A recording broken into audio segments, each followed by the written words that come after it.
Um novo lugar. Fomos para outra cidade, à procura de melhora. Não tendo moradia fixa, saíamos a qualquer hora. E foi o que aconteceu. Tivemos que ir embora. Essa pessoa humilde tinha sonhos a realizar. Um deles era ser professora, para poder ensinar crianças, jovens e idosos, não importando o lugar. Por ser uma menina pobre, foi difícil continuar. Mas não parei, fui à luta e consegui me formar. Fiz o curso de magistério e comecei a lecionar. Não conhecia ninguém ali onde eu ia morar. Tudo era diferente. Eu nem podia pensar o que vinha pela frente. Estava a me esperar. Vagando por terras alheias, meus pais ainda migravam. Cuidavam do seu roçado, todo dia trabalhavam, mas dava só para comer e mais nada lhe sobrava. Eu estava passando férias, mas sempre a me preocupar, pensando a toda hora aonde eu iria encontrar alguém que me desse morada para eu poder continuar. Eu procurei e consegui encontrar uma casinha modesta, mas nada eu iria pagar. Eu e mais 2 companheiras, que eram as donas do lugar. Fiquei muito pouco tempo ali naquele local. Eu fui muito humilhada, era uma vida infernal. As próprias donas da casa faziam-me muito mal. Houve desentendimentos entre mim e aquelas meninas. Não dava para conviver com pessoas tão cretinas, pessoas que não tinham escrúpulos, irresponsáveis e mofinhas. Conversei com meus pais que ali não iria ficar. Viver daquela maneira não dava para continuar. Falei sobre a situação e eles vieram me apoiar. A minha mãe saiu bem cedo de onde ela morava.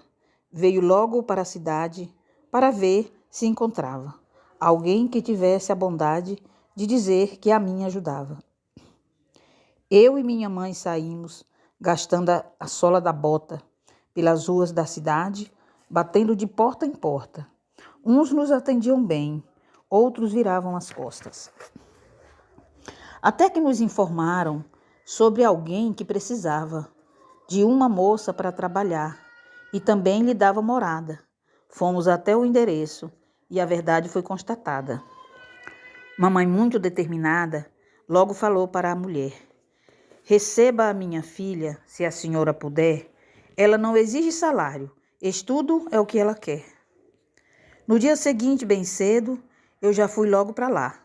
Cheguei com a cara e a coragem e já comecei a trabalhar. Da limpeza daquela casa, eu é que ia cuidar. A senhora me recebeu com muita delicadeza. Falou para a minha mãe: vai dar certo com certeza. Eu fiquei muito contente com tamanha gentileza. Era casa de gente rica, uma verdadeira mansão. Morava somente um casal com uma filha de criação, que cuidava das tarefas de tamanho casarão. Eu cheguei um pouco acanhada e fiquei um tanto inibida. As tarefas a serem feitas logo foram divididas. Eu ficaria com a limpeza da casa e a outra fazia comida. Ali eu estava contente, pois iria continuar o que mais eu queria na vida, que era poder estudar. O meu trabalho foi reconhecido e eles sempre a me elogiar. Tinha que pagar o caixa escolar. Na escola onde eu estudava, havia a caixa escolar. Mesmo sendo escola pública, o aluno tinha que pagar. E se atrasasse o pagamento, era proibido de entrar. Como eu não tinha remuneração, logo tinha que me humilhar. Pedi dinheiro à patroa para poder acertar. E ficava muito contente em assim poder pagar. Aquela taxa na escola, muito tempo ainda durou. O aluno era que arcava com aquele injusto valor. Era para manter a escola administrada pelo diretor. O meu trabalho ali era árduo, mas eu o fazia com prazer. Pensando nos meus estudos, nada vinha me aborrecer. Eu começava a labuta antes do amanhecer. Lavei carro do patrão. Às vezes eu terminava a tarefa e logo vinha o patrão. Chamava pelo meu nome, com toda a educação, e mandava ir lavar o seu carro, para não ter que pagar para o seu Adão. Adão era o dono da oficina, que fazia esse serviço. Um trabalho não remunerado, fazer aquilo não era sacrifício. Se tinha que quem o fizesse em casa, para que pagar por isso? Era uma Brasília azul, o carro que eu lavava. Era a atração do momento. Todos assim o achavam. Era na década de 70, os anos que se findavam. Mas eu não agia sozinha. A filha de criação deles me ajudava. Íamos as duas para o terraço e lá a gente começava a executar o trabalho enquanto ele descansava. Ia tudo muito bem. Eu estava muito contente. Às 5:30 da manhã eu acordava para pegar no batente.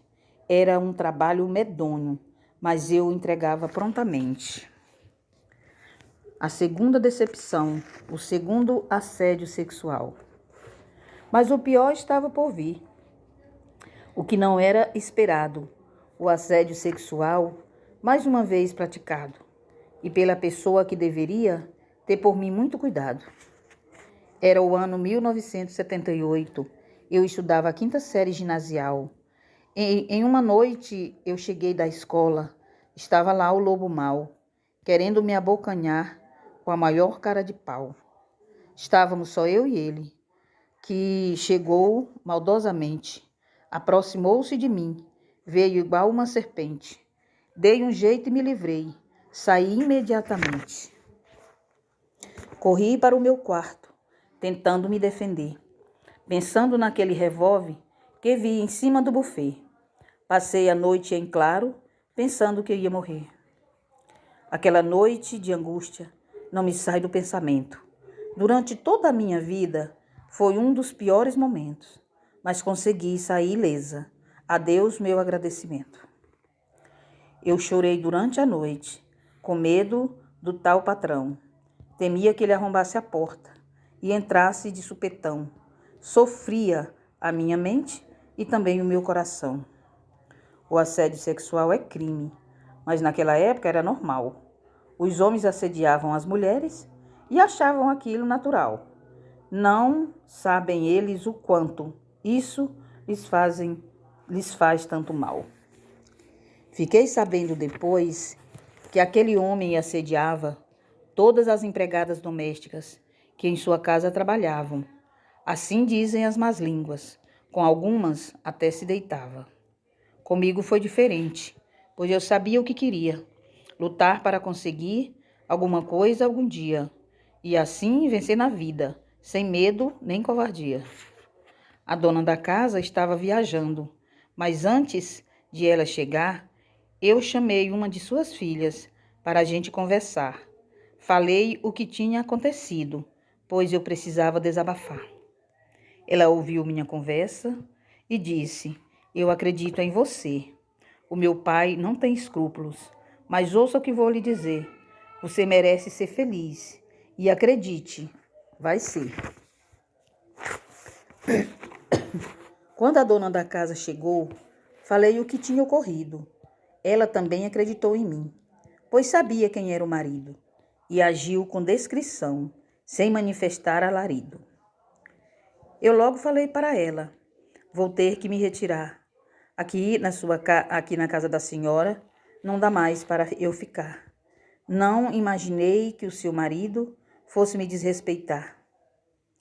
Por acreditar em mim, eu me senti muito melhor, pois na cena dessa história, quem sempre leva a pior é a personagem pequena e quem se sai bem é a maior. Ela ficou muito triste, mas nada podia fazer. Desejou-me boa sorte, mostrando-me bem-querer, e eu saí me perguntando o que irá acontecer. Mais uma vez eu saí com a malinha na mão. Fui procurar outra casa, continuar a perambulação. A mulher deu-me um abraço e mostrou preocupação.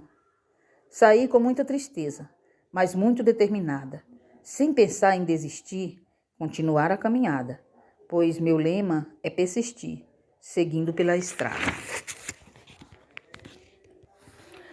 Uma amiga da minha mãe me acolheu. Minha mãe pediu a uma amiga que me deixasse ficar uns dias em sua casa, enquanto íamos procurar um lugar definitivo para eu não deixar de estudar. Essa amiga de minha mãe, vendo a minha aflição, falou que eu podia ficar, sem nenhuma objeção. Eu senti-me animada para continuar a missão. Eu fiquei lá alguns dias e durante a minha estada houve muita humilhação. Era uma inveja malvada. Condições financeiras eu não tinha, mas a sabedoria era destacada. Ali não permaneci. Era triste a situação. Faziam-me de gato-sapato. Eu sofria como um cão, até que achei um jeito de sair da humilhação. Arrumei outro lugar, pois sempre fui otimista e pensando positivo, porque minha fé diz: não desista. Eu queria continuar e não perder o foco de vista. Mudei-me para outro endereço.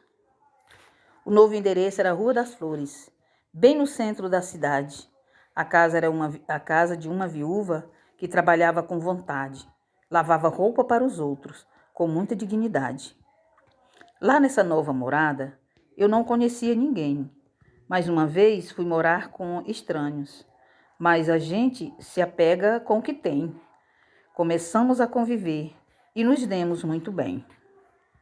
A viúva tinha um casal de filhos. Era uma senhora bondosa. O filho era um jovem genial, mas a filha era horrorosa. Discriminava-me o tempo todo, achando-se poderosa. Tratava-me com desprezo, sem piedade nem dó. Discriminava os pobres, achava-se sempre a melhor, mas era uma pobretona, isso que era pior. Eu sempre fui destemida, nunca hesitei em trabalhar. Qualquer serviço que fosse, eu estava a praticar, mas quando eu era humilhada, partia para outro lugar. Não suportando tudo aquilo, saí para procurar uma casa de alguém, pois eu tinha que continuar a minha longa caminhada, que estava longe de terminar. Tive a ajuda de um irmão. Um dos meus irmãos compadeceu-se, vendo aquele meu estado. Comprou uma pequena casa em um lugar afastado. Ali me deu moradia, ficando tudo ajeitado. Era uma moradia precária, mas o agradeci de forma honrosa. Ali ninguém me humilhava. Fiquei feliz pela atitude bondosa. Comigo veio morar uma irmã muito bonita e vaidosa. Coberta de palha de babaçu, tinha 4 cômodos a casinha. As paredes eram tapadas de barro. Eram 2 quartos, sala e cozinha. Havia somente esses cômodos. Sequer banheiro ela tinha. Não tinha água encanada. Água pegava-se no vizinho. Com o balde na cabeça, ia seguindo o caminho. Era assim que eu vivia, de acordo com o destino. Também não tinha luz elétrica. A luz era a lamparina, à base de querosene, um derivado da gasolina. O resto se iluminava à base da luz divina. As necessidades fisiológicas a gente fazia no mato e tinha que ter cuidado para não ser pego no ato, pois se alguém fosse pego ali, ficaria muito chato. Mas se dava sempre um jeito, tentando ficar escondido entre uma moita e outra, e estava tudo resolvido. Não se tinha condições financeiras para tentar mudar de vida. Só se podia tomar banho quando terminava o dia. Como não tinha banheiro, como era que se fazia? Ia-se para detrás de casa e banhava-se à revelia. Por ser um lugar afastado, muita gente aproveitava, jogavam animais mortos por onde a gente passava. Também tinha o acúmulo de lixo e o mau cheiro ninguém suportava.